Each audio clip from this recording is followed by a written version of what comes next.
City కంటే పల్లె ఓటర్లు చైతన్యం చూపించారు. రాజ్యాంగం కల్పించిన ఓటు హక్కును సమర్థవంతంగా వాడుకున్నారు.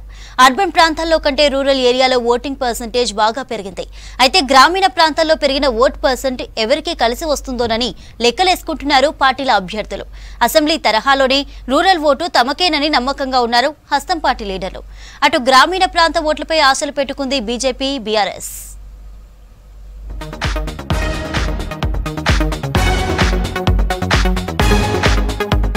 రాష్ట్రంలో లోక్సభ ఎన్నికల్లో మరోసారి పల్లె ఓటెత్తింది.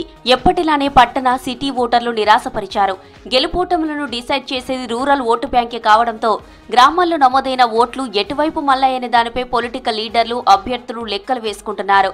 ఓటర్లు ఎవరి వైపు మొగ్గు చూపారనే దానిపై ఓ అంచనాకు వస్తున్నారు. రూరల్లో నమోదైన పోలింగ్ ఎవరికి లాభం చేకూరుస్తుందని, ఏ పోలింగ్ సెంటర్లో ఎంత ఓటింగ్ శాతం నమోదైందన్న వివరాలు తెప్పించుకొని విశ్లేషించుకుంటున్నారు. గెలుపు తమదంటే తమదేనని కాంగ్రెస్, బీజేపీ, బీఆర్ఎస్ ధీమా వ్యక్తం చేస్తున్నాయి.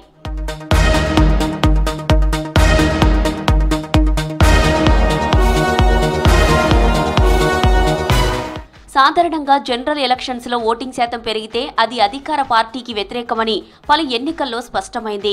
ఇవి పార్లమెంటు ఎన్నికలు కావడంతో పాటు అందులోనూ ఓటింగ్ శాతం 2019 ఎన్నికల నాటి ఓటింగ్ శాతానికి చేరువైంది. అర్బన్ తో చూస్తే రూరల్ ఏరియాల్లో ఎక్కువ పోలింగ్ శాతం నమోదు కావడంతో అది ఎవరికి కలిసి వస్తుందని లీడర్లు లెక్కలు తీస్తున్నారు. మొన్నటి అసెంబ్లీ ఎన్నికల్లో పల్లె ఓటర్లు బీఆర్ఎస్ ను కాదని కాంగ్రెస్ కు పట్టం కట్టినట్లు లోక్సభ ఎన్నికల్లోనూ మళ్లీ అదే సీన్ రిపీట్ అవుతుందని తమ వైపే పల్లె జనం ఉన్నారని కాంగ్రెస్ నేతలు నమ్ముతున్నారు. బీఆర్ఎస్ పార్టీకి గ్రామాల్లోని ఓటింగ్ పై టెన్షన్ పట్టుకుంది. అసెంబ్లీ ఎన్నికల్లో రూరల్ ఓటర్లు తమను దెబ్బ కొట్టారని, ఇప్పుడు అదే పరిస్థితి రిపీట్ అవుతుందేమోనని గులాబీ నేతలు కలవరపడుతున్నారు. ఇక అర్బన్ ఏరియాలో ఎక్కువగా ప్రభావం చూపే బీజేపీ రూరల్ పోలింగ్ శాతాన్ని చూసి కాస్త ఆందోళన చెందుతుంది. ముఖ్యంగా అభ్యర్థుల తలరాతలు మార్చే అవకాశాలున్న మైనారిటీలతో పాటు మహిళా ఓటర్లు, రైతులు ఏ పార్టీకి మొగ్గు చూపారోనని అన్ని పార్టీల నేతలు ఆరా తీస్తున్నారు.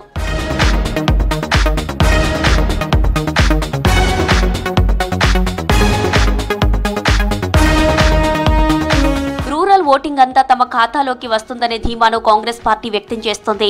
రాష్ట్రంలో అధికారంలో ఉన్న ఆ పార్టీ అధికారంలోకి వచ్చిన కొన్ని రోజుల్లోనే అమలులోకి తెచ్చిన ముఖ్యమైన స్కీమ్లు లాభం చేకూరుస్తాయని భావిస్తోంది.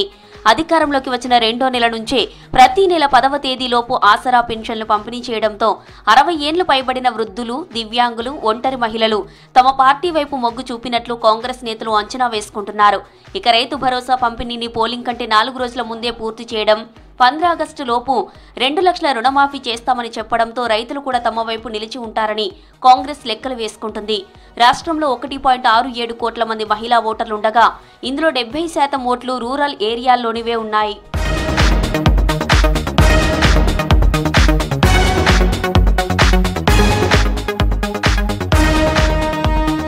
గ్రామాల్లో నమోదైన పోలింగ్ పై బీజేపీ, బీఆర్ఎస్ ఎటు తేల్చుకోలేకపోతున్నాయి. పట్టణాల నుంచి రూరల్ కు బీజేపీ విస్తరించిందని, ఆ ఓట్లు తమవేనని ఆ పార్టీ నేతలు బయటకు చెబుతున్నా క్షేత్రస్థాయిలో మాత్రం అలా కనిపించడం లేదని రాజకీయ విశ్లేషకులు అంటున్నారు.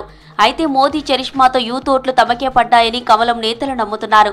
ఎక్కడెక్కడ ఎంతమంది యూత్ ఓటర్లున్నారో లెక్కలు తెప్పించుకొని పరిశీలిస్తున్నారు.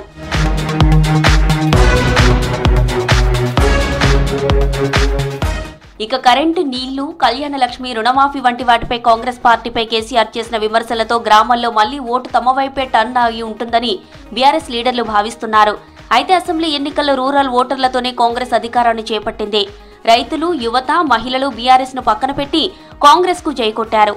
అధికారం కోల్పోయాక బీఆర్ఎస్ పార్టీ క్యాడర్ కూడా చెల్లా చెదురైంది. ఇంకా రూరల్లో ఓట్లు పడి ఉంటాయనే అనుమానం కూడా ఆ పార్టీ నేతల్లో వ్యక్తమవుతోంది.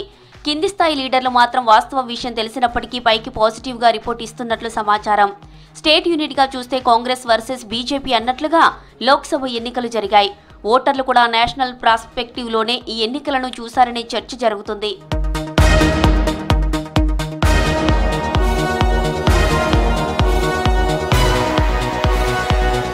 పార్లమెంటు నియోజకవర్గాల వారీగా చూస్తే 13 సెగ్మెంట్లలో ప్రతి సెగ్మెంట్లో యావరేజ్గా 5 అసెంబ్లీ నియోజకవర్గాలు పూర్తిగా గ్రామీణ ప్రాంతాలకు చెందినవే ఉన్నాయి.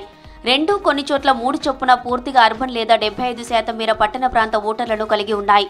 మిగిలిన 4 సికింద్రాబాద్, హైదరాబాద్, మల్కాజిగిరిలో పూర్తిగా, చేవెళ్లలో కొంత పట్టణ ప్రాంతంలో ఉంది. అర్బన్ అసెంబ్లీ నియోజకవర్గాలతో చూస్తే రూరల్ నియోజకవర్గాల్లో యావరేజ్గా 68% నుంచి 75% మేర పోలింగ్ నమోదైంది. కొన్ని చోట్ల 80%కి చేరింది. అదే పట్టణ ప్రాంత అసెంబ్లీ నియోజకవర్గాల్లో 58% నుంచి 65% లోపు ఉంది. ఈ లెక్కన గెలుపోటములను, మెజారిటీని తారుమారు చేసేది పూర్తిగా రూరల్ ఓటు బ్యాంకే కావడంతో మరింత లోతుగా పార్టీలు ఫీడ్బ్యాక్ తెప్పించుకుంటున్నాయి.